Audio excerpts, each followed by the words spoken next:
Good evening. നമ്മൾ നോക്കാൻ പോകുന്ന topic consequences of crystal field തിയറിയാണ്. അപ്പോൾ ഇതിൽ ക്രിസ്റ്റൽ ഫീൽഡ് ആ ഒരു എഫക്റ്റ് ഉള്ളത് കാരണം നമ്മൾ പീരിയോഡിക് ടേബിളിൽ നോക്കുന്ന സമയത്ത് റെഗുലർ ട്രെൻഡായിട്ടുള്ള അയോണിക് റേഡിയൈ, ലാറ്റിസ് എനർജി, അതേപോലെ തന്നെ പിന്നെ ഹൈഡ്രേഷൻ എനർജി, ഇതിലൊക്കെ ആ ഒരു റെഗുലർ ട്രെൻഡിലുള്ള വേരിയേഷൻ നമുക്ക് ക്രിസ്റ്റൽ ഫീൽഡ് തിയറീൻ്റെ എഫക്റ്റ് കാരണം ഉണ്ടാവുന്നുണ്ട്. അപ്പോൾ അതെങ്ങനെയാണെന്നുള്ളതാണ് ഇവിടെ നോക്കുന്നത്.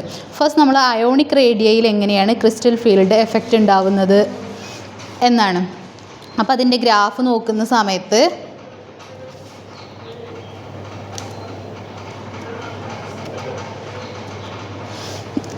ഇവിടെ സാധാരണ നമ്മൾ 3D സീരീസാണ് നോക്കുന്നത്. കാൽസ്യം ടു സിങ്ക് റെഗുലറായിട്ട് നമ്മൾ പറയുന്നത് അയോണിക് റേഡിയൈ ഡിക്രീസ് ചെയ്യാണ്. കാരണം എന്താണ്? ന്യൂക്ലിയർ ചാർജ് കൂടുകയാണ്.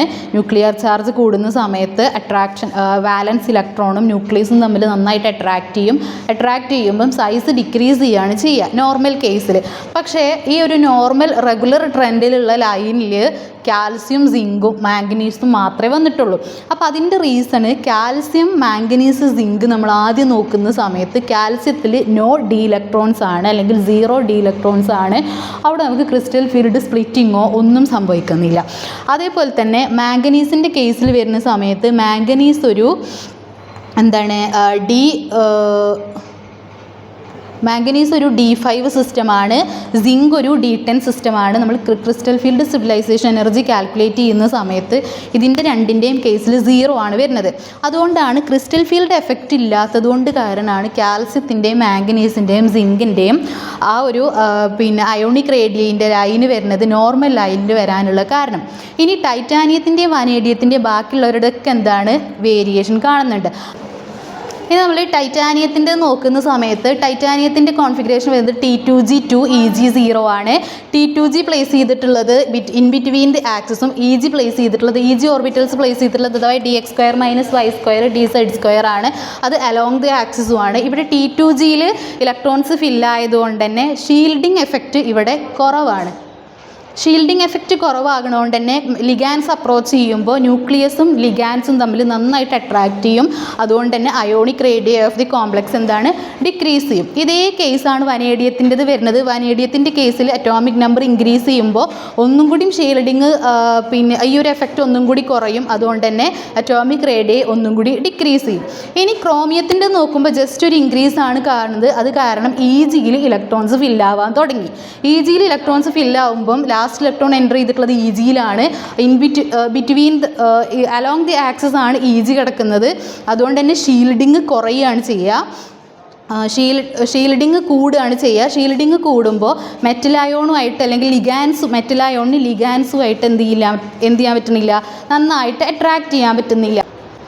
EGയിൽ വന്നിട്ട് ഇലക്ട്രോൺസ് ഫില്ലാവാൻ തുടങ്ങി. ക്രോമിയത്തിൻ്റെ കേസിൽ EG എന്ന് പറയുന്നത് അലോങ് ദി ആക്സിസ് ആണ്. അലോങ് ദി ആക്സിസ് ആകുമ്പോൾ ഷീൽഡിങ് കുറയും. അത് കാരണം എന്താണ്? ലിഗാൻഡുമായിട്ട് അപ്രോച്ച് ചെയ്യുന്ന ആ ഒരു ഷീൽഡിങ് കൂടുക ചെയ്യുക. ഷീൽഡിങ് കൂടുമ്പം ലിഗാൻഡിന് അത്രമാത്രം അപ്രോച്ച് ചെയ്യാൻ പറ്റില്ല. അത് കാരണം സൈസ് ഒന്ന് കൂടും. അപ്പോൾ വനേഡിയത്തിൽ നിന്ന് ക്രോമിയത്തിലോട്ട് സൈസ് ഇൻക്രീസ് ചെയ്യാനുള്ള കാരണം ഇതാണ്. EGയിൽ ഇലക്ട്രോൺസ് ഫില്ലാവാൻ തുടങ്ങി. അതേപോലെ തന്നെ Fയിലോട്ട് നോക്കുമ്പോൾ ലാസ്റ്റ് ഇലക്ട്രോൺ വീണ്ടും എൻ്റർ ചെയ്തിട്ടുള്ളത് എവിടെയാണ്? T2G4 EG2 ആണ്. T2Gയിൽ എൻ്റർ ചെയ്യാൻ തുടങ്ങി. ഫർദർ ഡിക്രീസ് ചെയ്യും. കൊബാൾട്ടിനും ഇതേ റീസൺ ഫർദർ ഡിക്രീസ് ചെയ്യും. നിക്കലിന് നന്നായിട്ട് ഡിക്രീസ് ചെയ്യും. അപ്പോൾ അത് നിക്കൽ 2+, അതായത് ഇത് D8 സിസ്റ്റമാണ്. വനേഡിയം എന്ന് പറഞ്ഞത് D3 സിസ്റ്റമാണ്. ക്രിസ്റ്റൽ ഫീൽഡ് എഫക്റ്റ് നന്നായിട്ട് കാണിക്കുന്ന D സിസ്റ്റമാണ്. D3 സിസ്റ്റവും അതേപോലെ തന്നെ D8 സിസ്റ്റവും. അപ്പോൾ ആ എഫക്റ്റ് നല്ലോണം ഉള്ളതുകൊണ്ട് തന്നെ ഈ ഒരു നോർമൽ ലൈനിൽ നിന്ന് നന്നായിട്ട് വനേഡിയത്തിൻ്റെയും നിക്കൽ 2+ൻ്റെയും ലൈൻ എന്ത് ചെയ്തു? നന്നായിട്ട് ഡിക്രീസ് ചെയ്തു. അപ്പോൾ അതാണ്. പിന്നെ കോപ്പറിൻ്റെത് ജസ്റ്റ് ഇൻക്രീസ് ചെയ്യാനുള്ള കാരണം കോപ്പറിൻ്റെ ലാസ്റ്റ് ഇലക്ട്രോൺ എൻ്റർ ചെയ്തിട്ടുള്ളത് EG3യിലാണ്. അത് കാരണം കോപ്പറിൻ്റെ ജസ്റ്റ് ഇൻക്രീസ് ചെയ്തു. പിന്നെ സിങ്കിന് എന്തില്ല? ക്രിസ്റ്റൽ ഫീൽഡ് എഫക്റ്റ് ഇല്ല. അതുകൊണ്ട് തന്നെ സിങ്കിൻ്റെ കേസിൽ നോർമൽ ലൈൻ തന്നെയാണ് ഇത് കാണുന്നത്. അപ്പോൾ ഇതാണ് അയോണിക് റേഡിയയിൽ പറയാനുള്ളത്. അയോണിക് റേഡിയൻ്റെ ഗ്രാഫ് വെച്ചിട്ട് നമ്മൾ എന്ത് ചെയ്തു? എന്തുകൊണ്ട് നോർമൽ ലൈനിൽ നിന്നും ഇവർ ഡീവിയേഷൻ കാണിക്കുന്നത് എന്നുള്ളത് ഡിസ്കസ് ചെയ്തു. അടുത്തത് ലാറ്റിസ് എനർജിയിൽ എങ്ങനെയാണ് വേരിയേഷൻ വരുന്നത് എന്നുള്ളതാണ്. ലാറ്റിസ് എനർജി എന്ന് പറഞ്ഞു കഴിഞ്ഞാൽ energy released when 1 mole of ionic solid is formed from isolated gaseous ions.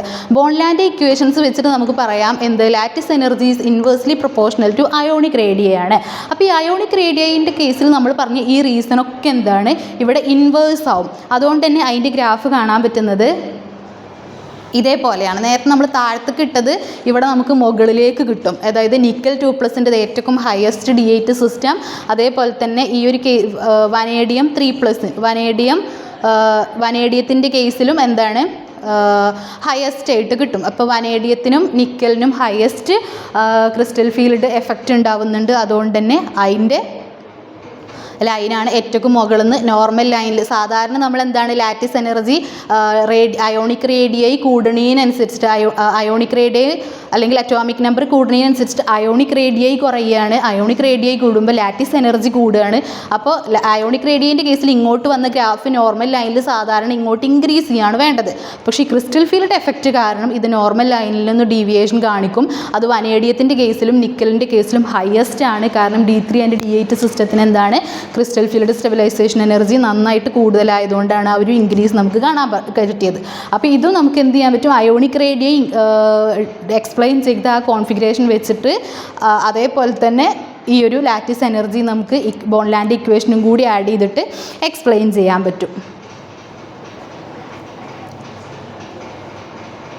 ഇനി അതേപോലെ തന്നെ ഹൈഡ്രേഷനാണ്, എൻതാൽപ്പി ഓഫ് ഹൈഡ്രേഷനാണ്.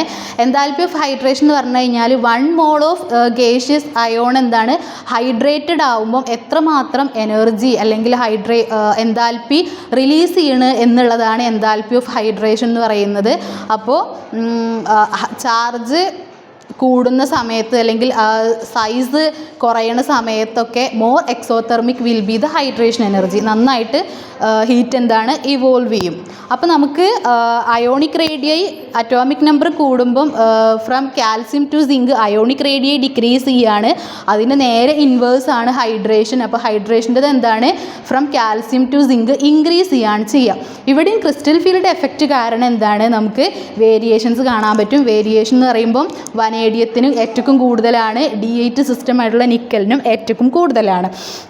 അപ്പോൾ ഇവിടെ ഹൈഡ്രേഷൻ എൻതാൽപ്പി പറയാനുള്ള കാരണം എന്താ വെച്ചാൽ ഇത് അയോണിക് റേഡിയയും ഹൈഡ്രേഷൻ എൻതാൽപ്പിയും എങ്ങനെയാണ് റിലേറ്റ് ചെയ്തിട്ടുള്ളത് എന്ന് ചോദിച്ചാൽ അയോണിക് റേഡിയൈ കുറയുന്ന സമയത്ത് മെറ്റലിന് ഈ വാട്ടർ ലിഗാൻഡുമായിട്ട് നന്നായിട്ട് അട്രാക്റ്റ് ചെയ്യാൻ പറ്റും. അപ്പോൾ നന്നായിട്ട് അട്രാക്റ്റ് ചെയ്യാൻ പറ്റുമ്പോൾ ഇവർ നല്ല ക്ലോസ് ആയിട്ടിരിക്കും. 1 mole of gaseous atom hydrated ആക്കുന്ന സമയത്ത് റിലീസ് ചെയ്യുന്ന എനർജി ആ സമയത്ത് കൂടുകയാണ് ചെയ്യുക. അപ്പം അയോണിക് റേഡിയയിൻ്റെ ഗ്രാഫ് വരുന്നതിൻ്റെ നേരെ ഓപ്പോസിറ്റ് അതായത് ലാറ്റിസ് എനർജീൻ്റെ അതേപോലത്തെ ഇൻക്രീസ് ചെയ്യുന്ന ഗ്രാഫാണ് നമുക്ക് ഹൈഡ്രേഷനിൽ കിട്ടുക.